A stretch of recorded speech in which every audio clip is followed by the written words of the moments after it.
दर्पण के बारे में पढ़ा था कि अवतल दर्पण में वस्तु की स्थिति अगर अलग अलग जगह पर है तो उसका प्रतिबिंब कहाँ कहाँ पर बनेगा ना। और आज जो है सबको समझ में आ गया था उस दिन सारी स्थितियों को हम लोगों ने पढ़ लिया था। वस्तु जो है फिर से एक बार शॉर्ट रिवीजन कर लेते हैं। अनंत पर अगर कोई वस्तु है तो उसका प्रतिबिंब हमेशा कहाँ पर बनेगा? फोकस पे। अगर वस्तु वक्रता केंद्र से परे है तो उसका प्रतिबिंब कहाँ बनेगा? फोकस के बीच में। और कैसा बनेगा? उल्टा बनेगा। ठीक है, वस्तु के आकार से छोटा बनेगा और वास्तविक इस तरफ बन रहा है। जितने भी प्रतिबिंब इस तरफ बन रहे हैं दर्पण के तो क्या कहलाएंगे? वास्तविक कहलाएंगे। ठीक है। तीसरी स्थिति थी अगर वस्तु जो है वक्रता केंद्र पर स्थित है तो प्रतिबिंब कैसा बनेगा? हाँ, वक्रता केंद्र पर है तो सी पर ही बनेगा उसका प्रतिबिंब। वस्तु के बराबर बनेगा, उल्टा बनेगा और वास्तविक बनेगा। ठीक है। डी वाली स्थिति क्या थी? अगर वस्तु जो है सी और एफ के बीच में है तो उसका प्रतिबिंब कहाँ बनेगा? एकदम खड़े होकर बताओ, पढ़ना खड़े हो। वक्रता केंद्र से परे बनेगा। कैसा बनेगा? वास्तविक बनेगा और उल्टा और वस्तु से बड़ा। फिर इसके बाद जो है अगर अनंत फोकस पर वस्तु रखी हुई है तो उसका प्रतिबिंब कहाँ बनेगा? हाँ, और इसके बाद जो है लास्ट स्थिति थी ध्रुव और फोकस के बीच में अगर वस्तु है तो उसका प्रतिबिंब कहाँ बनेगा? दर्पण के पीछे। और कैसा बनेगा? आभासी बनेगा, सीधा बनेगा, वस्तु से बड़ा बनेगा। ठीक है। सारी स्थितियां सबको अच्छे से समझ में आ गई थी ना? Yes ma'am. और उसको कॉपी में भी क्वेश्चन बना के नोट किया? नो मैम, नहीं उसको भी करना है। अब यहाँ पर अवतल दर्पण के आज हम पढ़ेंगे कि उपयोग क्या क्या है। तो यहाँ पर इसका अगर उपयोग की बात करें तो टार्च है, बैठ जाओ बेटा। टार्च है सर्च करने के लिए जो लाइट लोग लेके चलते हैं, ठीक है, उसमें। और जो वाहनों के अग्रदीप यानी कि हेडलाइट्स जो होते हैं उसमें जो लाइट लगी होती है वो अब उसमें जो प्रकाश आता है वो एकदम समानांतर और तेज आता है और मतलब वो पर्टिकुलर जो है किसी चीज़ पे जो है फोकस करता हुआ आएगा, फैलता नहीं है प्रकाश, एक जैसा आएगा। जिसके कारण जो है इसके लिए अवतल दर्पण का प्रयोग किया जाता है ताकि जो है जो आपकी किरणें आ रही हैं, जो आपका उजीला आ रहा है वो एक समानांतर और जो है वो तेज रोशनी वाला हो। इसके लिए जो है अवतल दर्पण का प्रयोग किया जाता है। इसके अलावा जो है अवतल दर्पण में हमने देखा था जब ये दीक्षा देख रही थी या हम देख रहे थे तो उसको आप जब देखेंगे जब पोल और फोकस के बीच में था तब प्रतिबिंब जो है उसका केवल लास्ट स्थिति में प्रतिबिंब जो है आपको दर्पण में दिखता है। बाकी सब तो वास्तविक प्रतिबिंब बनता है, आभासी केवल एक ही स्थिति में बनता है और वस्तु से बड़ा बन रहा है ना। तो बड़ा बन रहा है तो इसके लिए जब भी आप देखते होंगे कि शेविंग कर रहे हैं, कोई बाल छूटा तो नहीं है, इसके लिए इसी अवतल दर्पण का प्रयोग करते हैं। इसके अलावा जो है जो दंत विशेषज्ञ यानी जो दांत के डॉक्टर रहते हैं वो एक छोटा सा ऐसे औजार आपके मुंह में खोल के लेके जाते हैं और उसके बाद जो है उसमें एक दर्पण लगा रहता है जिसके कारण जब भी उसकी स्थिति आगे पीछे करते हैं जैसे ही वो ध्रुव और फोकस के बीच में उसकी स्थिति आती है तो उसका प्रतिबिंब बनता है आपका और उस दांत का बहुत बड़ा प्रतिबिंब बनता है जिसके कारण वो दांत स्पष्ट दिखाई देता है। तब वो फिर उसको जो उसमें करना है ऑपरेट करना है वो आसानी से कर सकते हैं। तो इसके कारण दंत विशेषज्ञ या दांत के डॉक्टर जो है अवतल दर्पण का प्रयोग जो है मरीजों के दांतों का बड़ा प्रतिबिंब देखने के लिए करते हैं। ठीक है, तो यहाँ पर पॉइंट बना के लिख लीजिएगा, ये क्वेश्चन भी इम्पोर्टेंट है। अवतल दर्पण के क्या उपयोग हैं? ठीक, यहाँ पर एक नेक्स्ट जो है इसका पॉइंट आ रहा है वो है सौर भट्टी में सूर्य के प्रकाश को केंद्रित करने के लिए बड़े अवतल दर्पणों का प्रयोग किया जाता है।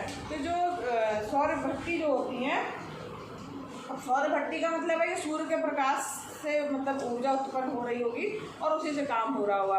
तो उसके लिए जो अवतल दर्पण है इस तरीके से लगाए जाते हैं, ऐसे पूरा ऐसे बड़ा सा मतलब लगाया जाएगा ताकि उसमें सूर्य का प्रकाश पड़ेगा और प्रकाश पड़ने के बाद जो है वो परावर्तित होकर के जो है जब उसके जहाँ पर मान लीजिए बस वास्तविक पृथ्वी में बन रहा है, तो किरणें जब वास्तविक पृथ्वी में जहाँ पर जाएंगी, एक पर्टिकुलर बिंदु पर जाएंगी, वहाँ पर बहुत ज़्यादा मात्रा में जो है ऊर्जा उसकी कई गुना बढ़ कर के आए, और इसलिए जो है सौर भट्टी में इसका प्रयोग किया जाता है, ताकि उससे जो है वो भट्टी जो है वो जलती है, काम होता है उससे। और इसमें टेम्परेचर लगभग जो है वो 3500 डिग्री सेल्सियस तक पहुँच जाता है। केवल सूर्य की रोशनी से ही इतना ज़्यादा टेम्परेचर मतलब उत्पन्न किया जाता है। अब इतनी रोशनी तो नहीं है जिससे हम लोग जल जाएं। अब यहाँ पे वातावरण का टेम्परेचर देखा जाए, तो सूर्य की रोशनी का टेम्परेचर देखा जाएगा तो इतना नहीं रहता, लेकिन उसको एक केंद्रित करके अवतल दर्पण के माध्यम से जो है किसी पर्टिकुलर जो है जो भट्टी उन्होंने बनाई है वहाँ पर इतना ज़्यादा उसको केंद्रित कर दिया जाता है कि वहाँ का टेम्परेचर जो है वो बहुत ज़्यादा 3500 डिग्री सेल्सियस तक पहुँच जाता है। तो इसमें जो है किसका प्रयोग किया जा रहा है, अवतल दर्पण का प्रयोग किया जा रहा है सौर भट्टी में। ठीक है, तो यहाँ पर अवतल दर्पण के उपयोग प्रश्न इम्पोर्टेंट है। जो टार्च है, सर्च लाइट है, वाहन के जो आपका हेडलाइट होते हैं उसमें इसका प्रयोग किया जाता है, ताकि जो है एक समानांतर प्रकाश किरण को जो है पड़े और तेज रोशनी रहे। ठीक है, फैलेगा तो प्रकाश की रोशनी कम हो जाएगी, लेकिन एक समानांतर जाएगा तो क्या होगा, प्रकाश की रोशनी ज़्यादा रहेगी। तो उसमें अवतल दर्पण का प्रयोग किया जाता है। चेहरे का प्रतिबिंब बड़ा देखने के लिए किया जाता है। जैसे हम कोई काम कर रहे हैं, कोई बाल छूटा तो नहीं, मान लो सेविंग कर रहे हैं, तो उसमें जनरली अवतल दर्पण का प्रयोग करते हैं, ताकि जो है वो बड़ा दिखाई दे और कोई भी जो बारीकी से जो है सेव हो सके। इसके अलावा दांत के जो डॉक्टर होते हैं वो इसका प्रयोग करते हैं। ठीक, क्यों करते हैं, वो मुंह में अपना औजार डाल के, एक ऐसा मिरर टाइप का रहता है, वो उसमें अवतल दर्पण लगा रहता है, उसको वो डालते हैं, उससे इधर आगे पीछे करते हैं। जब उसकी स्थिति ऐसी आती है, जब उसका प्रतिबिंब दर्पण में बनता है, लास्ट वाली स्थिति जो हम लोगों ने पढ़ी है, उसमें आकार वस्तु का जो है वो बहुत बढ़ जाता है, और उसको जो है यानी दांत छोटा सा होता है, वो अंदर रहता है, उसको मिरर में बहुत बड़ा सा दिखाता है, उसमें जो भी प्रॉब्लम है उसको काफ़ी बड़े उसमें दिखेगी, और फिर उसको डॉक्टर क्या करना है, उसमें कितना उसका दांत खराब हुआ है या कीड़े हैं या फिलिंग कितनी करनी है वो उससे करते हैं। ठीक है, तो इस प्रकार से जो है अवतल दर्पण के प्रयोग हैं। और सौर भट्टी वाला समझा दिया है, उसमें जो है सूर्य की ऊर्जा को एक अवतल दर्पण, मतलब ऐसा नहीं छोटा सा दर्पण नहीं, बहुत बड़ा, मतलब समझ लो जैसे अपना इतना बड़ा स्कूल है, ठीक है, स्कूल की बिल्डिंग, और समझ लो 4-6, कौन बातचीत कर रहा है भाई, किसकी आवाज़ आ रही है, हाँ, तो यहाँ पर 3-4 ऊंची बिल्डिंग तक समझ लो, उसने उस पर जो है पूरी दीवार पे समझ लो मिरर लगा दिए। जनरली आप देखते हो खिड़कियों में कांच लगा रहता है ना, कांच वाली पूरी जो है बिल्डिंग होती है, तो उसी तरह उसमें जो सौर भट्टियाँ जो जहाँ होती हैं वहाँ पे क्या होता है, यही दर्पण लगाए जाते हैं, अवतल दर्पण। उसमें अवतल दर्पण का मुँह कैसा होता है, केव यानी गुफा जैसा ऐसा होता है ना, थोड़ा सा इस तरीके से, ऐसे पूरा ऊंचा यहाँ से लेकर ऐसे तक रहता है। अब वहाँ जब सूर्य का प्रकाश उस बिल्डिंग पर पड़ता है या उस सौर भट्ट उस पर पड़ता है, तो वो सूर्य का प्रकाश केंद्रित होता है। जब केंद्रित होता है, फोकस, अनंत से प्रकाश की किरणें आ रही हैं, तो कहाँ प्रतिबिंब बन रहा था, अनंत वाले में फोकस से होकर जाएंगी, बिंदु के आकार का था, यानी पूरा प्रकाश जो है एक बिंदु पर केंद्रित हो गया, और उस जहाँ फोकस उसका बिंदु रहेगा वहाँ पर वो भट्टी रखी जाती है या भट्टी बनाई जाती है, वहाँ पे जो है इसका प्रयोग जो है किया जाता है अवतल दर्पणों का। समझ में आया सबको, ये अवतल दर्पण के उपयोग हो गए। अब यहाँ पर नेक्स्ट है, हमने दूसरा गोलीय दर्पण पढ़ा था, 2 गोलीय दर्पण थे। ठीक, एक उत्तल दर्पण था और एक अवतल दर्पण कैसा होता है, उसमें प्रतिबिंब की कैसी स्थिति बनती है, अलग अलग हमने पढ़ लिया। अब बात करते हैं उत्तल दर्पण की। तो उत्तल दर्पण कैसा होता, कोई बताएगा? अनमोल खड़ी हो, बताओ। ऊ से उत्तल, ऊ से उभरा हुआ, यानी कि उभरा हुआ होगा आपका दर्पण, और यहाँ पर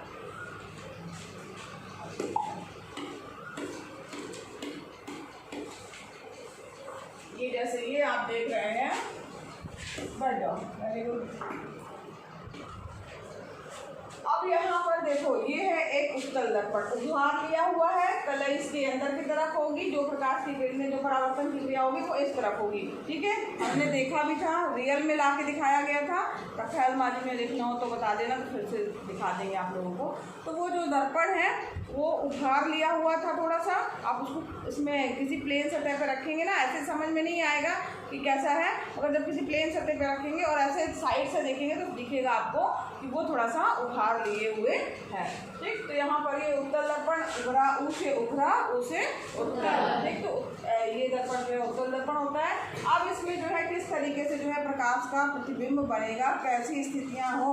अब यहाँ पर आपको ध्यान देने की बात है, जो भी दर्पण है वो गोलीय दर्पण है, तो इसका मतलब है उसका एक वक्रता केंद्र होगा। जिस तरीके से सारे बिंदु हमने पढ़े थे, ध्रुव है, फोकस है, वो सारी चीज़ें होंगी। तो यहाँ पर हमने जो है सेंटर ऑफ कर्वेचर चाप जो लगाया है रख के, तो यहाँ पर जिस पे नोक रखी हुई है वो आपका क्या होगा, सी हो जाएगा, ठीक है, वक्रता केंद्र हो जाएगा। अब यहाँ पर उसका जो ध्रुव है वो बीच वाला, यहाँ जो दर्पण आपने जो वृत्त का चाप खींचा है उसी का मिड पॉइंट भी हो जाएगा, उसको मिलाएंगे, पोल हो गया। इन दोनों के आधी दूरी जो है वो क्या कहलाएगी, आपकी फोकस बिंदु कहलाएगी।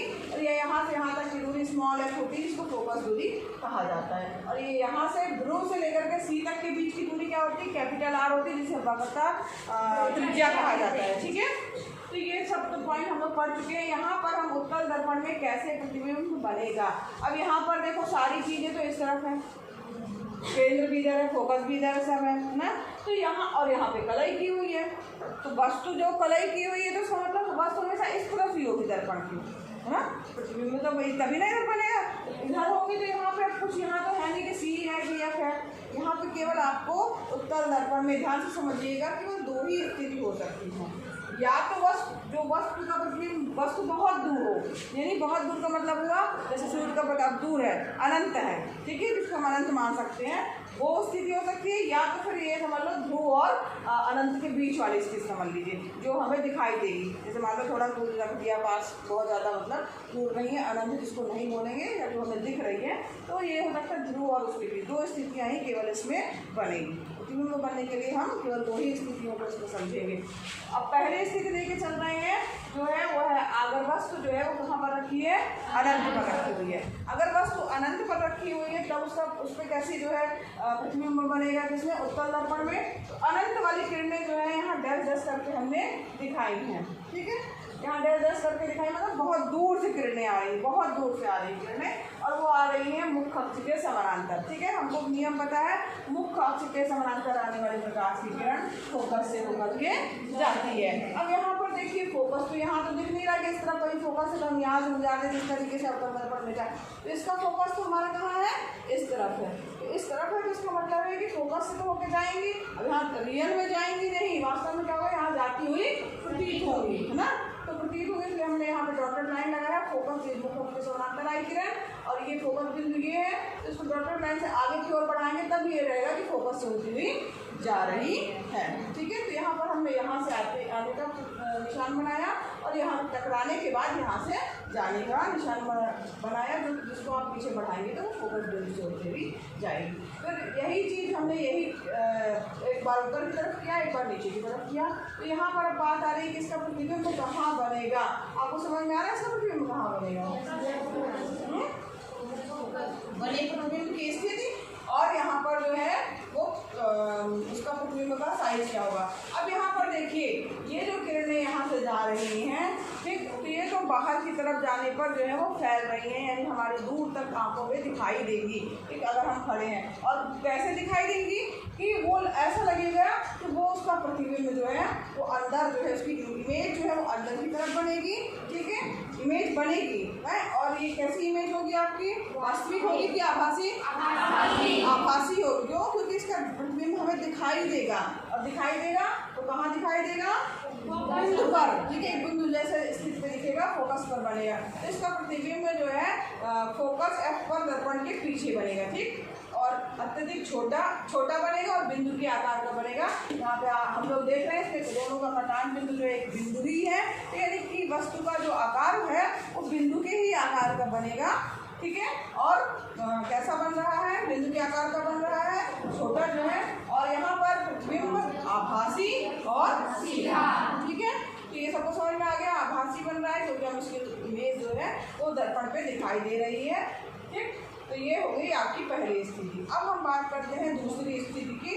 दूसरी स्थिति कौन सी है, जब वस्तु जो है अनंत तथा दर्पण के ध्रुव के बीच, अनंत तथा दर्पण के ध्रुव के बीच, यानी कि यहाँ ध्रुव है और जो बहुत दूर मान लो हम नहीं मान रहे हैं, जो हमें दिखाई दे रहा है, यानी अनंत और दर्पण के ध्रुव के बीच में ये ध्रुव ये है, समझ में आ रहा है, दर्पण का ध्रुव ये दिखाई दे रहा है, और ये वस्तु जो है वो हमारे समझ लो अनंत में ना हो करके कहीं ना कहीं रखिए। आप यहाँ रख सकते हैं, यहाँ रख सकते हैं, यहाँ रख सकते हैं, मतलब आपको वस्तु दिखाई दे रही है। तो हमने एक वस्तु रख दी ए बी, ठीक है, यहाँ पर हमने एक वस्तु ए बी रख दी। अब यहाँ पर उत्तल दर्पण है, सारा खींचने का तरीका आपको पता है।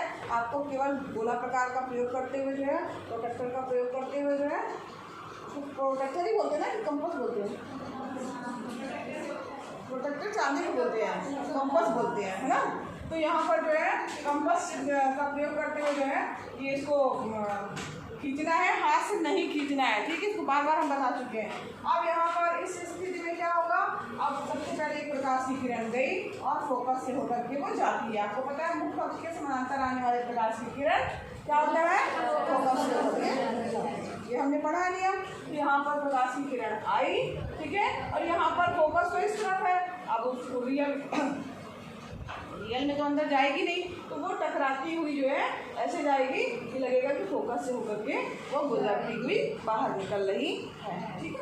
ये होगा हमारा पहला जो है नियम। दूसरा नियम क्या है कि कोई भी प्रकाश की किरण अगर वक्रता केंद्र से होकर जा रही है तो वक्रता केंद्र से ही होकर के वापस आएगी, हमने पढ़ा है। तो यहाँ पर अब चूंकि यहाँ वक्रता केंद्र में भी यही स्थिति है, इसका वक्रता केंद्र कहाँ है, दर्पण के अंदर ही तरफ है, ठीक है। तो वास्तव में किरण अंदर घुस के तो चली नहीं जाएगी क्योंकि कलई किया हुआ है, तो परावर्तित होगी। अब परावर्तित होगी तो यहाँ पर ये किरण आएगी, टकराएगी और वापस उसी मार्ग में ही जा रही है, और यहाँ पर इसको पीछे की ओर बढ़ाएंगे जो कि वक्रता केंद्र से आती हुई प्रतीत होगी, ठीक। अब यहाँ पर देखिए इसका कटान बिंदु कहाँ है, ये यहाँ से गई किरण, ये फोकस से होकर गई, ये कटान बिंदु हो गया, ठीक। अब ये यहाँ जो कटान बिंदु हो गया, यहाँ पर वस्तु का क्या बनेगा, प्रतिबिंब बनेगा, इमेज बनेगी। और यहाँ पर ए भी है और ये ऊपर की तरफ इनको खींच के बन रहा है, तो इसका मतलब है ये भी ए होगा, ये ए डैश और ये बी डैश हो जाएगा।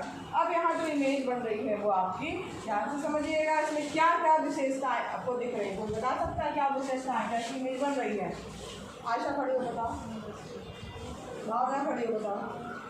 पी और एफ के बीच बन रहा है। हाँ, पी और एफ, पी क्या है, ध्रुव, ध्रुव और ये वक्रता केंद्र है, फोकस, ठीक है। तो इसने बताया कि प्रतिबिंब जो है ध्रुव और फोकस के बीच में बनेगा, छोटी बन रही है। हाँ, वस्तु का आकार जो है कैसा है, वस्तु का आकार से जो है प्रतिबिंब कैसा बनेगा, छोटा बनेगा, ध्यान दीजिएगा, छोटा बनेगा, ठीक। और कैसा बन रहा है, सीधा बन रहा है, और चूंकि हमारे दर्पण के अंदर दिखाई दे रहा है यानी कि आभासी, ठीक है। ये समझ में आया सबको। दो स्थिति है, अगर वस्तु जो है ध्रुव और अनंत के बीच में है तब कैसे प्रतिबिंब बनेगा, सीधा बनेगा और आभासी बनेगा, वस्तु से छोटा बनेगा, ठीक। और कहाँ बनेगा, ध्रुव और फोकस के बीच में। तो यहाँ देखिए आपको यही दिख रहा होगा, आभासी तथा सीधा, छोटा बन रहा है वस्तु से, पी और एफ के बीच में बन रहा है, दर्पण के पीछे यानी कि दर्पण के अंदर की तरफ बन रहा है। और यहाँ स्थिति क्या है, अनंत तथा दर्पण के ध्रुव के बीच में जो है अगर वस्तु रखी हुई है। सबको समझ में आया। उत्तल दर्पण में प्रतिबिंब का बनना सबको समझ में आया। किसी को कोई कन्फ्यूजन, किसी को कुछ पूछना हो तो पूछ सकता है, बैठ जाओ। सबको समझ में आ गया, हाँ बोलो भाई। थोड़े से बच्चे बोल रहे हैं, अगर नहीं समझ में आया तो फिर से समझाया जा सकता है।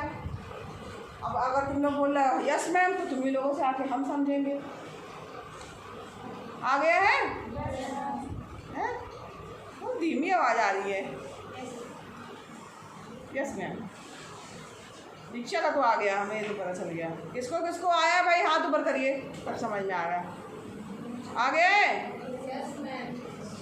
चलो नीचे कर लो। बहुत बच्चों को समझ में आया, किसको नहीं समझ में आया, सबको आ गया है। मतलब इतना अच्छा हमने बताया कि सबको आ गया समझ में एक ही बार में। इसे तुम लोग समझने लगो, कितनी अच्छी बात है, ध्यान से पढ़ो तुम, ठीक है। तो उत्तल दर्पण में वस्तु कैसे प्रतिबिंब बनेगा, ये क्वेश्चन ये भी आता है, ठीक है।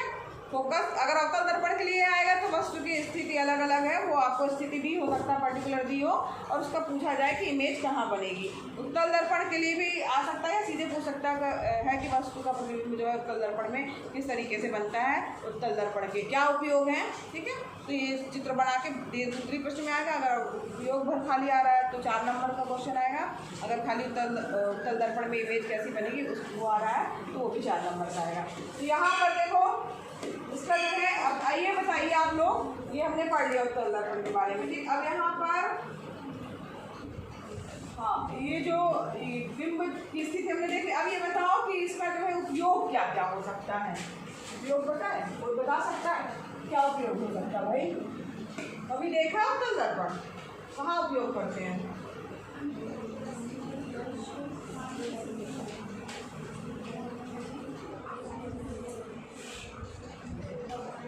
अब इसमें बहुत अच्छी बात ये है कि कितनी भी बड़ी वस्तु है उसका प्रतिबिंब जो है हमें छोटे से हम शीशे में उसको देख सकते हैं।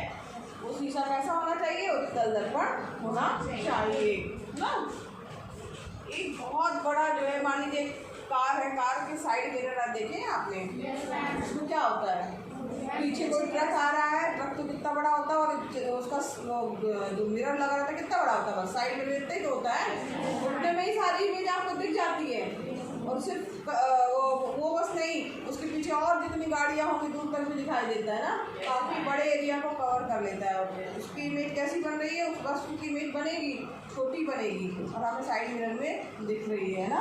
इसी तरीके से देखो, अगर आप कभी आगरे के किले में गए हो तो एक दीवार में ऐसा एक दर्पण लगा हुआ है और जहाँ ताजमहल की ओर लगा हुआ है, तो जब भी आप आगरे का किला देखो, 2 अलग अलग जगह है। आगरे का किला अलग जगह है और ताजमहल थोड़ा आगरा में ही है लेकिन दूसरी जगह है, प्लेस अलग अलग है। तो वहाँ पर जब आप किले में जाएंगे तो यहाँ पर इस तरीके से लगा हुआ है किले में एक दीवार पर एक दर्पण कि आगरे के जो ताजमहल है उसका पूरा प्रतिबिंब जो है आपको उस मिरर में दिखाई देगा।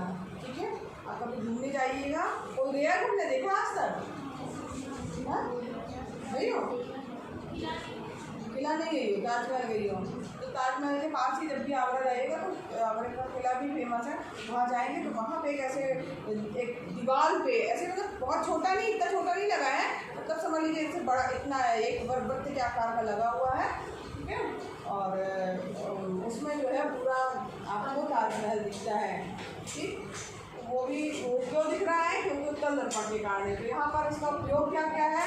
तो यहाँ पर जो है जो साइड मिरर रहते हैं वाहनों के, उसमें उसका उपयोग किया जाता है। ठीक, उसमें ड्राइवर अपने पीछे के छोटे के वाहनों को देख सकता है और ताकि जो है उसे पता चले कौन सी गाड़ी इधर आ रही है, इधर से साइड लेना है, वो जो है वो देख सकता है। और क्योंकि सीधा ही प्रतिबिंब बनता है तो कोई दिक्कत नहीं, उल्टा बनता नहीं है इसमें प्रतिबिंब, और उसका छोटा साइज रहता है। अब इसके बाद आगे का नेक्स्ट जो है इस तरीके से गोलीय दर्पण के में परावर्तन के लिए चिन्ह परिपाटी क्या होंगी और इसका फार्मूला क्या है। ठीक है, वो हम लोग करते हैं।